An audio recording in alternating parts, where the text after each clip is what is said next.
पालम कल्याण सुंदरम का जन्म 1953 में तमिलनाडु के तिरुनावली जिले के एक गांव में हुआ था। जब वे सिर्फ 1 साल के थे तभी उनके पिता का देहांत हो गया और उनकी मां ने उन्हें पाल पोस कर बड़ा किया और उनके अंदर अच्छे संस्कारों के बीज डाले। कल्याण सुंदरम जी के अनुसार उनकी मां ने उन्हें खुश रहने के 3 मंत्र सिखाए थे। पहला, कभी लालच मत करो। दूसरा, अपनी कमाई का 10वां हिस्सा किसी नेक काम में खर्च करो। और तीसरा, रोज कम से कम कोई एक दयालुता का काम अवश्य करो। और कल्याण सुंदरम जी ने तो मां की ही सीख से कहीं आगे बढ़कर काम किया।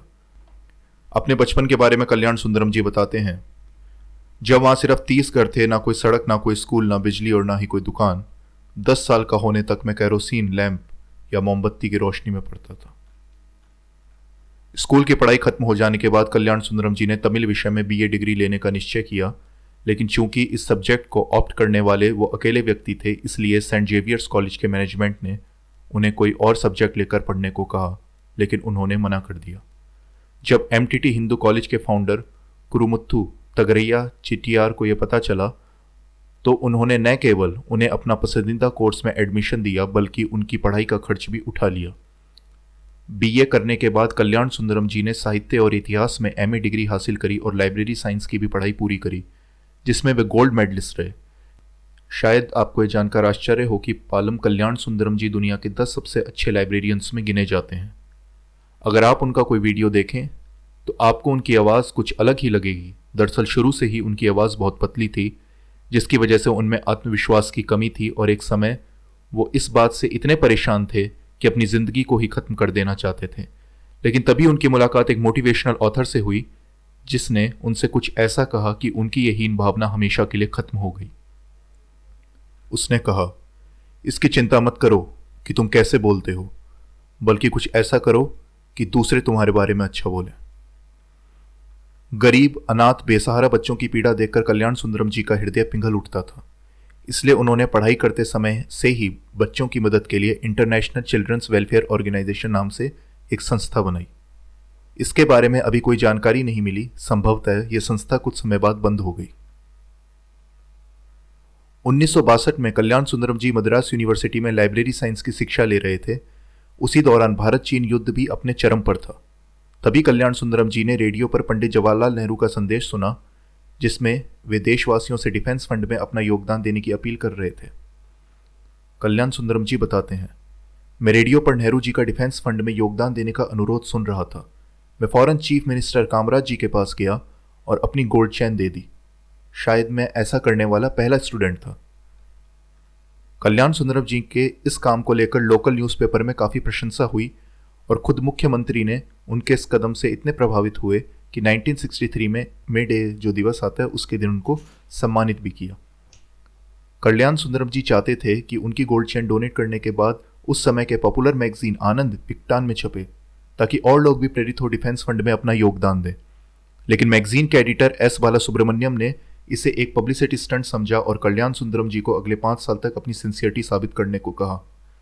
इस घटना को याद करते हुए कल्याण सुंदरम जी कहते हैं, उन्होंने मुझे यह कहते हुए भगा दिया कि मैं उस दिन तुम्हारे बारे में कुछ लिखूंगा जब मैं कुछ ऐसा डोनेट करूं जो मैंने खुद अर्न किया हो। पढ़ाई के बाद उनकी नौकरी कुमार कुरुपरा आर्ट्स कॉलेज, जो कि श्री वाईकुंठन में है, बतौर लाइब्रेरियन लग गई और उन्होंने 35 साल तक काम किया। शुरू के कुछ सालों में वे अपनी पढ़ाई का एक छोटा हिस्सा ही दान में दिया करते थे, लेकिन जल्दी ही वे अपनी पूरी कमाई ही दान में देने लगे और अपना खर्चा चलाने के लिए छोटे मोटे काम करने लगे। पालम कल्याण सुंदरम कहते हैं, ये समझने के लिए गरीब होना कैसा होता है, मैं फुटपाथों पे और रेलवे प्लेटफॉर्म पे सोया हूं, सर पर बिना किसी छत के। कई बार कल्याण सुंदरम जी को ऐसा करते उनके स्टूडेंट्स देख लेते और बाद में उन्हें आकर कहते कि हमने आज प्लेटफॉर्म पर आप जैसा ही एक इंसान, यानी आपका एक डुप्लीकेट देखा, बिल्कुल आप ही की तरह। और कल्याण सुंदरम जी बस मुस्कुराकर रह जाते। उनका कहना है, मैं एक बैचलर हूं और मेरी पर्सनल ज़रूरतें बहुत कम हैं। मैं होटल और लॉन्ड्री वगैरह में छोटे मोटे काम करके अपना खर्चा चला सकता हूं। मैं बस एक चीज़ पर अपना अधिकार नहीं चाहता। एक्चुअली मेरे जीवन का सबसे सुखद पलों में से वह एक पल था जब मुझे एक अमेरिकी ऑर्गेनाइजेशन ने मैन ऑफ द मिलेनियम चुना और मैंने इनाम में मिले 30 करोड़ रुपए चैरिटी में दे दिए। इसलिए सब कुछ स्टेट ऑफ माइंड है। अंत में जब हम दुनिया छोड़कर जाते हैं तो अपने साथ क्या लेकर जाते हैं? कल्याण सुंदरम जी का मानना है कि हर किसी को अपने चुने हुए क्षेत्र में कुछ अचीव करना चाहिए। लाइब्रेरी साइंस में उनका बहुत बड़ा योगदान है। लाइब्रेरी में किस प्रकार किताबों को ट्रेस किया जाए, इसके लिए उन्होंने एक सरल तरीका इजाद किया है। काम के प्रति उनकी लगन की वजह से वे इस क्षेत्र में बड़े सम्मान प्राप्त कर चुके हैं। कल्याण सुंदरम जी चुपचाप अपना काम किए जा रहे थे और उन्होंने कभी इस बात को हाईलाइट नहीं करने की कोशिश करी। जब 1990 में उन्हें यूजीसी के बतौर अरियर 1 लाख रुपए मिले तो हमेशा की तरह उन्होंने भी उसे दान करने का निश्चय किया। वे डिस्ट्रिक्ट कलेक्टर के पास गए और अनाथ बच्चों के लिए उच्च शिक्षा के लिए पैसों को चैरिटी में दान कर दिया।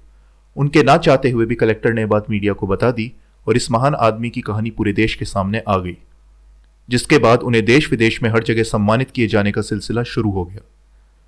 जब सुपरस्टार रजनीकांत, जो कि खुद बहुत ही अच्छे और बड़े सामाजिक कार्य किया करते हैं, उनको इस बात का पता पड़ा तो उनका माथा भी इस व्यक्ति के सम्मान में झुक गया और उन्होंने कल्याण सुंदरम को अपने पिता के रूप में अडॉप्ट कर लिया। रजनीकांत उन्हें अपने घर लाकर अपने साथ रखना चाहते थे, पर कल्याण सुंदरम जी तो अपने छोटे से ही कमरे में खुश थे और उन्होंने उनका यह आग्रह अस्वीकार कर दिया। कल्याण सुंदरम जी जब तक नौकरी में रहे वे मुख्यतः बच्चों के वेलफेयर के लिए काम करते रहे, लेकिन 1998 में रिटायरमेंट के बाद उन्होंने और लोगों की भी सेवा करने की सोची और इस तरह उनकी संस्था पालम का जन्म हुआ। कल्याण सुंदरम जी ने पालम बनाने के बाद जो सबसे पहला काम किया वो था कि उन्हें रिटायरमेंट पर मिलने वाला 10 लाख रुपया समाज सेवा में लगा दिया। उन्होंने यह सारा पैसा कलेक्टर फंड में जमा कर दिया और वे आज भी हर महीने आने वाली पेंशन भी समाज सेवा में लगा देते हैं। इसमें कोई आश्चर्य नहीं है कि वह अपनी पैतृक संपत्ति भी दान कर चुके हैं। आज उनकी संस्था डोनर्स और बेनिफिशियरीज के बीच में एक लिंक का काम करती है और बच्चों की शिक्षा, बीमार लोगों का इलाज, विकलांग लोगों की मदद और किसी प्राकृतिक आपदा की वजह से प्रभावित हुए लोगों को रिलीफ पहुंचाने में अग्रसर है। कल्याण सुंदरम जी अब 73 साल के हो चुके हैं और अब साइदापेट, चेन्नई में एक छोटे से घर में अकेले रहते हैं।